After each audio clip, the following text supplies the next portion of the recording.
Oi, tudo certo? Deus abençoe vocês. Bom, quero falar um pouquinho sobre o desabafo do apóstolo Paulo aqui em 2 Coríntios 11, do 23 em diante. Mas queria dizer que ontem expus algumas coisas que o mundo tem passado e cada vez mais vejo isso e cada vez mais acredito que o tempo do fim está próximo, porque corremos atrás dessas coisas.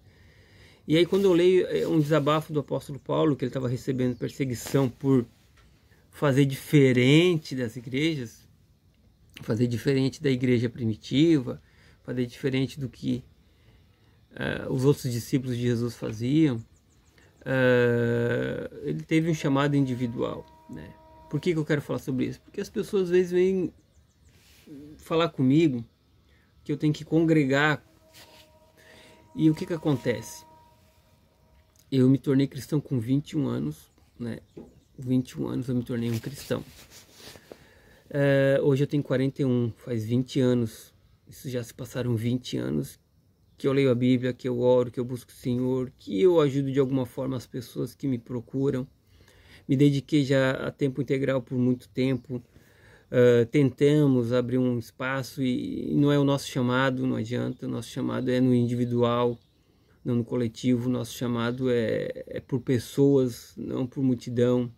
Não sou pregador de púlpitos e tal, mas gosto muito do estudo bíblico e de clareza. Eu não sou daquele que usa um versículo para te motivar a seguir em frente. Eu não sou um pastor motivacional. Eu sou um mensageiro de Cristo. E eu sempre digo, não olhe para o mensageiro, mas sim para a mensagem. E a mensagem que nós trazemos sempre é a palavra de Deus e nada além. Não tem estudo elaborante, porque pegou isso, porque fez aquilo, porque... Não, o nosso estudo é o simples. É pegar esse versículo e dizer, olha, isso aqui está dizendo isso e nós temos que praticar. Se ele está dizendo isso, não roube, não roube.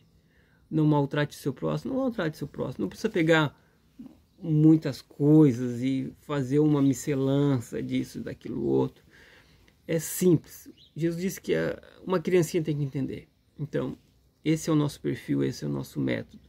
Não vamos usar palavras eloquentes e sabedoria humana, mas vamos usar as velhas e simples palavras da Bíblia, que é o que conforta e transforma o nosso coração. É o que a gente usa aqui com as crianças aqui em casa. Mas o apóstolo Paulo ele dá um desabafo aqui, olha só que interessante.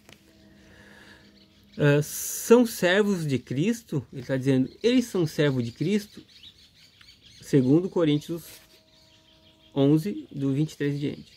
Eu ainda mais me expresso como se estivesse enlouquecido, pois trabalhei muito mais, fui encarcerado muito mais vezes, fui açoitado mais severamente e em perigo de morte várias vezes. 5 vezes recebi dos judeus, do próprio povo dele, 39 açoites. 3 vezes fui espancado com vara. 1 vez fui apedrejado. 3 vezes sofri naufrágio. Passei um dia e uma noite exposto à fúria do mar. Muitas vezes passei por perigos em viagem, perigos em rios, perigos entre assaltantes, perigos entre meus próprios compatriotas, perigos entre os gentios, perigos na cidade, perigos no deserto, perigos no mar, perigos entre falsos irmãos. Triste, né? Trabalhei arduamente, por diversas vezes fiquei sem dormir, passei fome, sede e muitas vezes atravessei longos períodos em jejum, suportei frio e nudez. Além disso tudo, nossa, ele ainda lê, além disso tudo,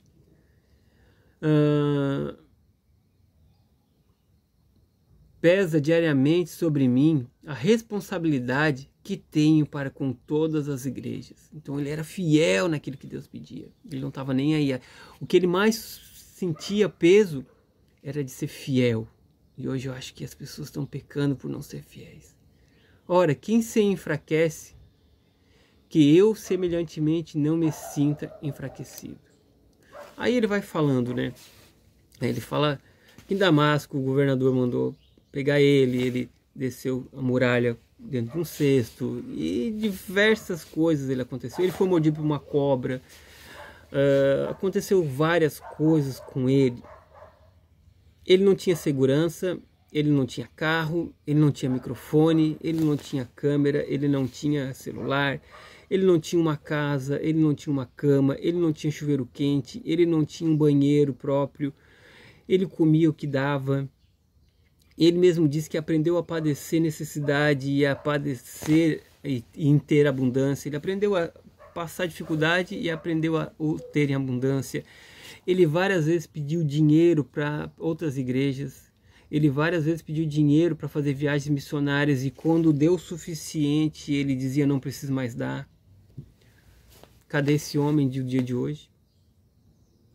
E ele, o que ele fez? Ele simplesmente ouviu a voz de Jesus Cristo e disse: ok, eis-me aqui, faz de mim, eu vou seguir, eu vou ser teu discípulo.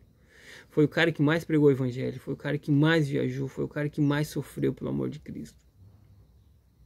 E as pessoas vêm dizer para mim que eu tenho que congregar.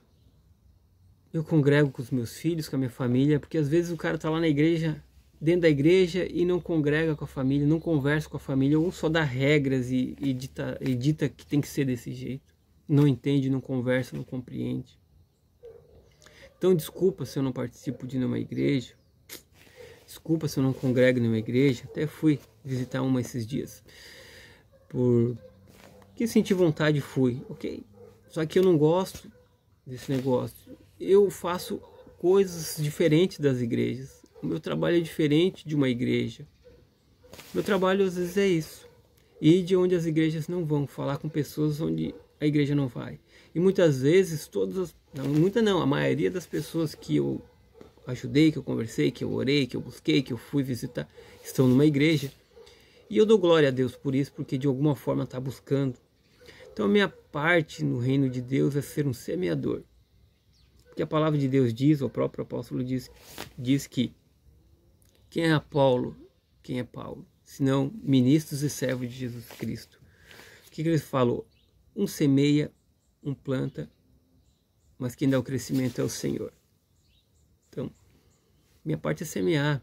Quem vai regar, talvez seja outra igreja vai regar, mas quem vai dar o crescimento e o abrir a mente espiritual é o Senhor, é o Espírito Santo, é a busca da pessoa individual. Porque eu, em particular, acredito muito que no tempo do fim, que a maioria das igrejas não estão preparando as pessoas para isso, não vai ter igreja, gente. Não vai ter o pastor para te dizer que roupa tu deve ir, ou que teu relacionamento não tá legal, ou que tu... Não vai ter. Vai ter isso aqui que o apóstolo Paulo falou, talvez. Dificuldades, não posso mentir, a palavra de Deus diz dificuldades, perseguição, fome, nudez. Vai acontecer isso, infelizmente. Mas Deus deu a graça para ele, ele fugiu de tudo isso, ele se livrou de tudo isso, ele cumpriu a carreira dele. E o mais importante é falar a verdade e se preparar e cuidar para ir para o céu. Porque lá é a nossa morada, lá é o nosso caminho. Bom, esse é o vídeo de hoje, foi um pouquinho mais longo. Deus abençoe vocês. E quem quiser oração, quem quiser estudo bíblico ou algo assim, deixe nos comentários, a gente pode fazer lives aí, sei lá. O que o Senhor pôr adiante, eu estou aberto para seguir em frente, beleza? Mas eu congrego com os meus filhos, com as pessoas que eu encontro no meio do caminho. Talvez não numa igreja específica, mas eu congrego. Deus abençoe vocês. Até a próxima.